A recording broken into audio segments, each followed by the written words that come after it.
Unidad y un instrumento constituido por militantes vinientes de Andecha Astur, Izquierda Asturiana y los Verdes Grupo Verde, un instrumento político de la izquierda nacionalista y verde, con el envís de intervenir en la realidad asturiana para cambiarla. Trátase de impugnar, de construir un discurso disidente al modelo dominante en Asturias de magar 30 años y que no es otra cosa que un tresmontorio de fracasos. Dende Unidad planteamos un cambio de modelo no económico, no social, no cultural y por supuesto no político. También consideramos imprescindible un cambio en el modelo de desarrollo territorial. Creemos que con esta velea, con esta pesadilla de infraestructuras y adriello, hormigón, asfalto y de urbanismo tamara flundiándose un de los principales activos que tiene Asturias para el futuro como y el so paisaje. También creemos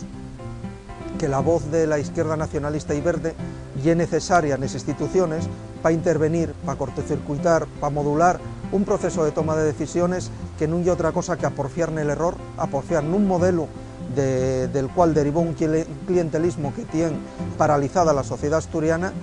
sustituir ya una generación